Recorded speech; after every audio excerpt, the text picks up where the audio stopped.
Good morning. New now at 6. The president of France says the terrorists wanted to harm the, quote, spirit of peace and openness in Quebec. With this attack that happened last night, officials in Canada now calling for solidarity and mourning today. We know 2 people are in custody now connected to the shooting. This all happened as dozens of people were gathering for evening prayer at the mosque last night.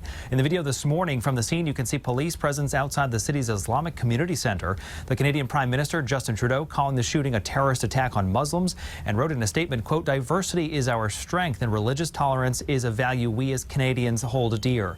The victims ranging in age from 35 to 70. New at 6 now, we're hearing about the task for first responders. I want to recognize the work of our police force, our workers in the hospitals and healthcare institutions that are presently helping not only the wounded people, physically wounded people, but also the morally and psychologically wounded people. And we have also just learned New York City police now stepping up patrols at mosques and other houses of worship in the city in response to that shooting in Quebec from just last night. In the Breaking News Center, Brian Yacono, Eyewitness News. White House now playing defense. President Trump's executive order blocking citizens from 7 Muslim majority countries from entering the U.S. been put on hold now by federal courts, but that has not stopped massive protests all across the country. Eyewitness News reporter Julianne Pixoto has the very latest. That's right, Patrick. President Trump signed the order on Friday, and protests erupted all across the nation over the weekend. This was the scene at Copley Square in Boston just yesterday. Thousands of protesters are holding signs, and they were chanting, "No Muslim ban." Now, a similar protest broke out right outside the Rhode Island State House. More than 1,000 people gathered, along with several elected leaders. Now, the executive order bans people from Muslim-majority countries from entering the U.S. for 90 days and prohibits all refugees for 120 days. The Trump administration is pointing out the list of Muslim-majority countries was originally drafted by the Obama administration under the Visa Waiver Program and Terrorist Prevention Act of 2015. That legislation listed Iran, Iraq, Sudan, and Syria as countries subject to visa restrictions. But yesterday's rallies took aim at President Trump for attempting to detain and possibly deport people based solely on their nationalities. There's 109 people that were slowed down, over 325,000 foreign visitors that came in. But what do we say to the family that loses somebody of a terrorist? There's so much confusion out there, and published reports are that neither the Department of Homeland Security or the Justice Department or others were consulted about this before this decision was made.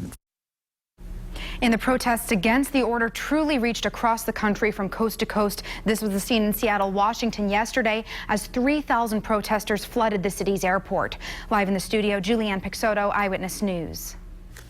More coverage you can count on when we come back on Eyewitness News this morning. Local police say they've arrested a woman who abandoned a pair of cats outside a fast food restaurant. We'll have an update on the investigation. Plus, Rhode Island's own Viola Davis picks up another honor this award season. The judgment-free zone is where you belong. For $1 down and then $10 a month. The world judges. We don't. Join now in club or online at planetfitness.com. Offer ends January 31st. Planet Fitness. Be free. It's the best in boating, sailing, and fishing all under one roof. The Providence Boat Show presented by Washington Trust. Shop boats for every activity and budget. Cruisers, pontoons, ski boats, kayaks, stand-up paddleboards, and more. This weekend at the Rhode Island Convention Center. ProvidenceBoatShow.com. And just like that, it's a whole new world outside.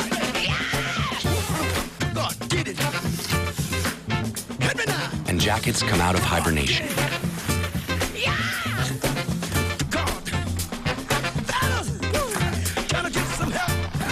Because when the world is at its coldest, we're at our warmest. LL Bean.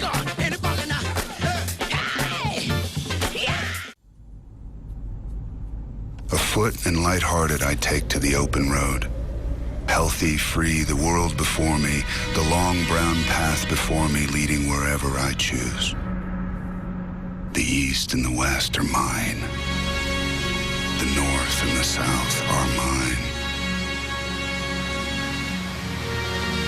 All seems beautiful to me.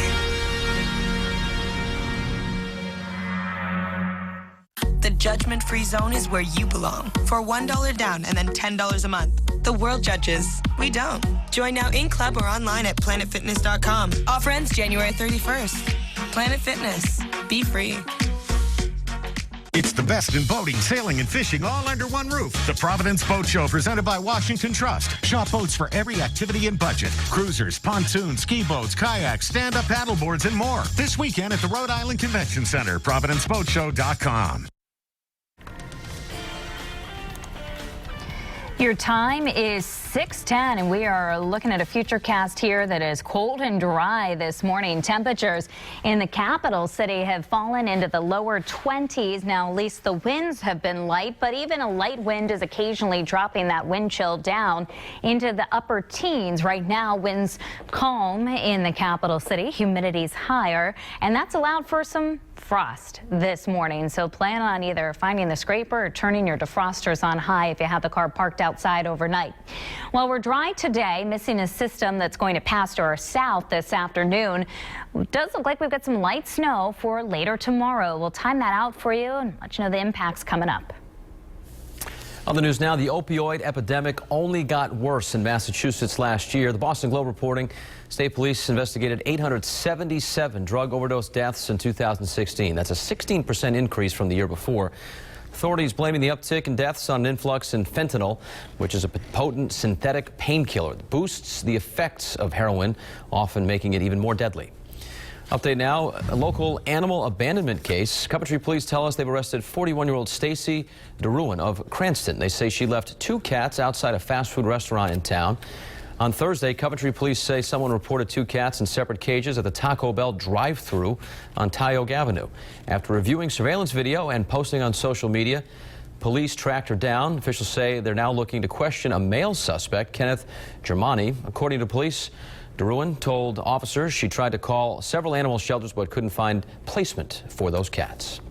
More local coverage coming up on Eyewitness News this morning. Viola Davis picks up yet another award for her critically acclaimed performance in Fences. Up next, who she had to thank at last night's Screen Actors Guild Awards.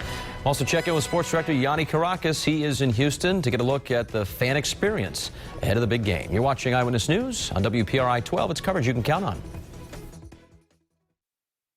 Here's today's morning message brought to you by Cumberland Farms. Hi, I'm Norm Messier of Woonsocket. Have yourself a fantastic day.